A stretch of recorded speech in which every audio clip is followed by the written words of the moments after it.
Hello friends, आप सभी का यूट्यूब चैनल पे स्वागत है। दोस्तों, आप सभी अवगत हैं कि जो नॉलेजेबल वीडियो आपसे रिलेटेड होता है मैं वही अपलोड करने का कोशिश करता हूं। दोस्तों, हमारे यूट्यूब चैनल से जो नए लोग हैं और सब्सक्राइब नहीं किए हैं, कृपया सब्सक्राइब कर लें और बेल आइकन को प्रेस करें ताकि कोई भी नए वीडियो अपलोड हो तो सबसे पहले आपको मिल सके। दोस्तों, आज नए टॉपिक पर पुनः मैं आपके बीच रख रहा हूं जो आपके लिए काफ़ी फ़ायदेमंद होगा। दोस्तों, आप सभी अवगत हैं कि कल मैंने एसडीओ और एसडीएम से रिलेटेड वीडियो आपके बीच लाया था और आज वही बीपीएससी के द्वारा चयनित जो बिहार प्रशासनिक सेवा में आते हैं और सीनियर डिप्टी कलेक्टर के रूप में पद को सुशोभित करते हैं उनके क्या कार्य हैं, क्या शक्ति हैं, इन्हीं विषयों पर आज मेरी चर्चा होगी। तो आप लोग शुरुआत से लेकर अंत तक देखें तो काफ़ी फायदा होगा। दोस्तों, बिहार प्रशासनिक सेवा में जब आपका चयन होता है तो आपको मैंने बताया था कि सीनियर डिप्टी कलेक्टर, डीसीएलआर, अनुमंडल पीजीआरओ और एडिशनल एसडीओ और एसडीएम के पद पर सरकार के द्वारा नोटिफिकेशन के माध्यम से आपका पदस्थापन होता है और इसी कड़ी में सरकार सीनियर डिप्टी कलेक्टर के रूप में आपकी पदस्थापना करती है। तो सीनियर डिप्टी कलेक्टर क्या होता है, उनके कार्य क्या है, उनकी क्या शक्ति है, इससे मैं आज इसी टॉपिक पर चर्चा करने जा रहा हूँ। दोस्तों, जब कभी आप सीनियर डिप्टी कलेक्टर के रूप में पद को सुशोभित करते हैं तो आपको जिला में योगदान देना होता है और आप जिले में पदस्थापित होते हैं। अब दोस्तों, आपको यह ज्ञात होना चाहिए कि सरकार के द्वारा जो जिले जिस रूप में, चाहे वो बड़ा जिला हो या छोटा जिला हो, उसी के अनुरूप सैंक्शन पद किया हुआ है कि किस जिले में कितने सीनियर डिप्टी कलेक्टर होने चाहिए।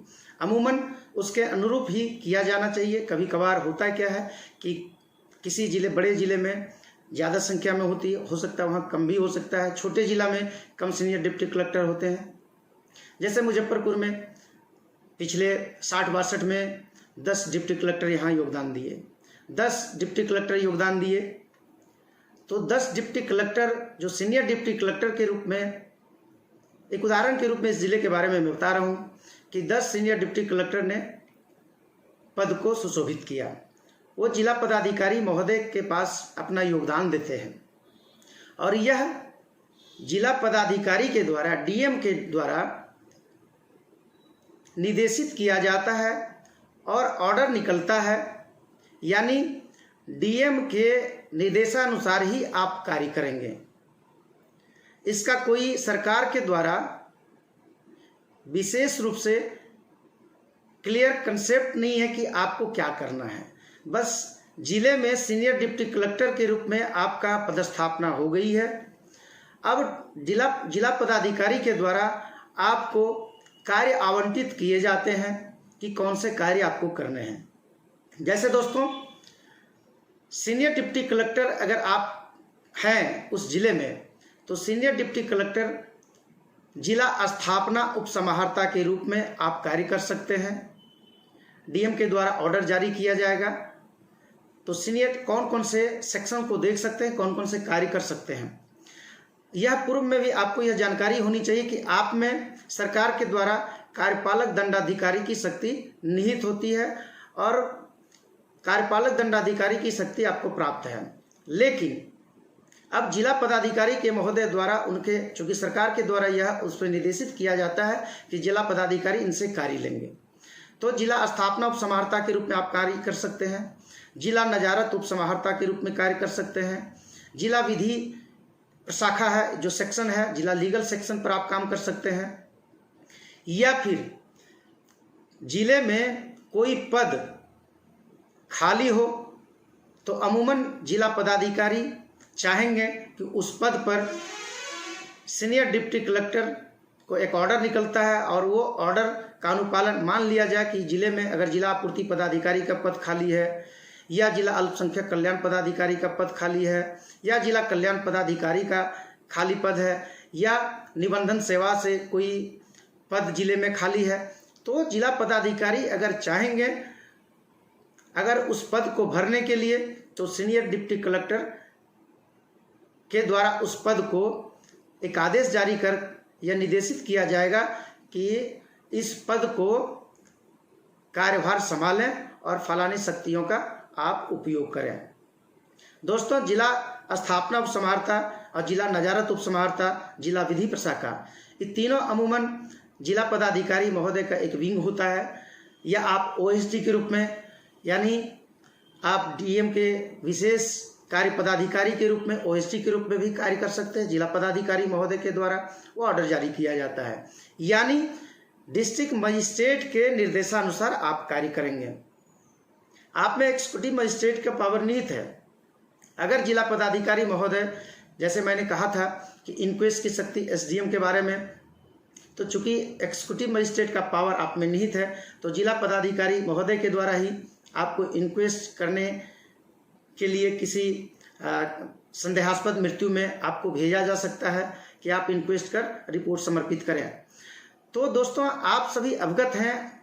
अगर अवगत नहीं है तो आज आपको जानकारी यह होनी जानी चाहिए कि सीनियर डिप्टी कलेक्टर डीएम के निर्देशानुसार आप उसमें निहित है कि प्रत्येक 3 माह के अंतराल पर जिला पदाधिकारी महोदय के द्वारा 3 सीनियर डिप्टी कलेक्टर को ट्रेजरी का इंस्पेक्शन के लिए कहा जा सकता है। आप इंस्पेक्शन कर डिस्ट्रिक्ट मजिस्ट्रेट को रिपोर्ट समर्पित करेंगे।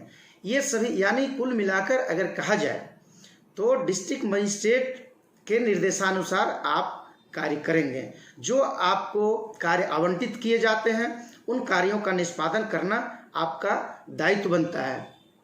जैसे अभी स्थापना के बारे में मैंने कहा, जितने भी सर्विस होते हैं जिला के, चाहे वो सीनियर डिप्टी कलेक्टर कई और हैं, तो इन सभी की स्थापना, चाहे वो निकासी, एक तरह से जिला स्थापना उपसमाहर्ता निकासी एवं व्ययन पदाधिकारी होते हैं, यानी डीडीओ के रूप में होते हैं।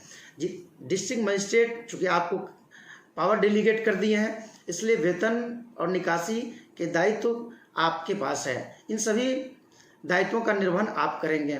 जितने भी लिपिक हैं उन सभी लिपिकों का भी आपके यहाँ से उनका अनुश्रवण किया जाता है।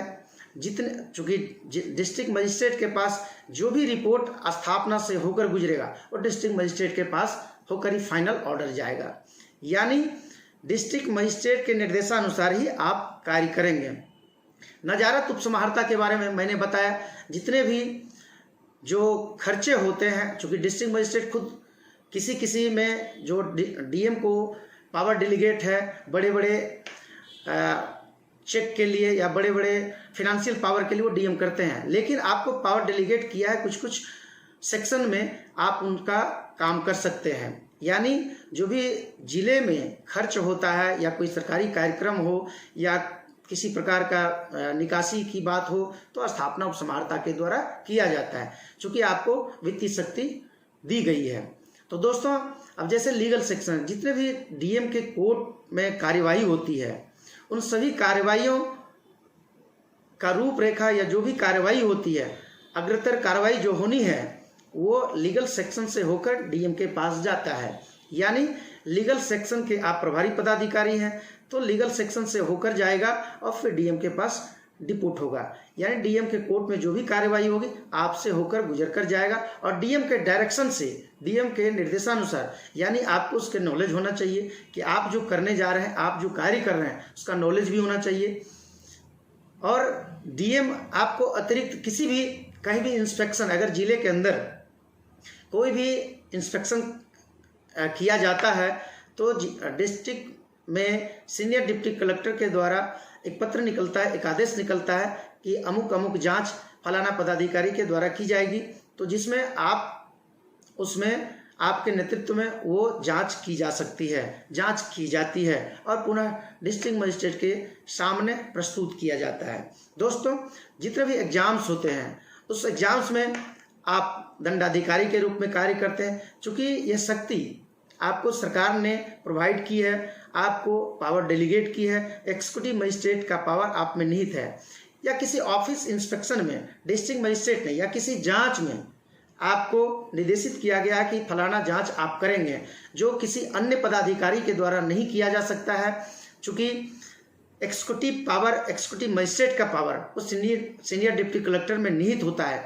वो सीनियर डिप्टी कलेक्टर के द्वारा ही कुछ जांच ऐसी होती है जो सीनियर डिप्टी कलेक्टर के द्वारा ही की जा सकती है, तो डीएम उनको निर्देशित करते हैं कि आप जांच करें। चूँकि सभी कुछ जांच ऐसे होते हैं जो अन्य पदाधिकारी, जिले में बहुत सारे पदाधिकारी पदस्थापित होते हैं, उनके द्वारा वह जांच नहीं की जा सकती है। चूँकि आप जानते हैं जिला प्रशासन के एक महत्वपूर्ण अंग में सीनियर डिप्टी कलेक्टर होते हैं। Senior deputy collector district magistrate के एक इम्पॉर्टेंट विंग होते हैं। इनके द्वारा ही सारे कार्यों का निष्पादन होता है, यानी डिस्ट्रिक्ट मजिस्ट्रेट के इन सभी पदाधिकारियों के द्वारा ये सभी कार्य का निर्वहन किया जाता है और डिस्ट्रिक्ट एडमिनिस्ट्रेशन जो स्ट्रॉन्ग के रूप में एक दिखता है। यानी कहीं ना कहीं सीनियर डिप्टी कलेक्टर जो बिहार प्रशासनिक सेवा से आते हैं, इन पर जिला प्रशासन के एक अंग होने के नाते इन सभी का एक अहम रोल हो जाता है, जो किसी अन्य पदाधिकारी में या लाइन डिपार्टमेंट के पदाधिकारियों में निहित नहीं होता है। दोस्तों, सीनियर डिप्टी कलेक्टर के कार्यों के बारे में मैं बताने लगूं तो बहुत सारे ऐसे कार्य हैं जो कार्यों का निष्पादन करते हैं। तो दोस्तों, यह भी सच है कि बिहार प्रशासनिक सेवा से आए हुए सीनियर डिप्टी कलेक्टर का जो पद है काफ़ी इम्पोर्टेंट है, काफ़ी ग्लैमर है। सीनियर डिप्टी कलेक्टर का पद काफ़ी ग्लैमर है, इसकी विश्वसनीयता आज भी बनी हुई है और लोग उम्मीद करते हैं कि मेरा सिलेक्शन बिहार प्रशासनिक सेवा में हो, सीनियर डिप्टी कलेक्टर के पद को सुशोभित करें। तो दोस्तों, मैं बात करने लगूं तो काफ़ी लंबा वीडियो हो जाएगा कि सीनियर डिप्टी कलेक्टर के क्या कार्य होते हैं। तो एक शॉर्ट में जो इम्पोर्टेंट शक्तियां थी, कोई शक्तियां पहले से डेलीगेट नहीं होती है। एक्सिक्यूटिव मजिस्ट्रेट के पावर सिर्फ डेलीगेट होते हैं और बाकी उन सभी कार्यों को डिस्ट्रिक्ट मजिस्ट्रेट के निर्देशानुसार कार्य होते हैं और डिस्ट्रिक्ट एडमिनिस्ट्रेशन के एक अहम रोल में आते हैं और इम्पोर्टेंट विंग के रूप में काम करते हैं। तो दोस्तों, यह वीडियो कैसा लगा और कैसी जानकारी आपको प्राप्त हुई, मैं उम्मीद करूंगा कि आपको यह वीडियो पसंद आई होगी और पुनः मैं नेक्स्ट वीडियो में नेक्स्ट डे लेकर आऊँगा और आपके कमेंट के अनुरूप नेक्स्ट वीडियो में लेकर आऊँगा। आज तक के लिए दोस्तों इतना ही और मैं उम्मीद करता हूँ कि आप सभी इससे लाभ जरूर लेंगे। Thank you so much. Thank you.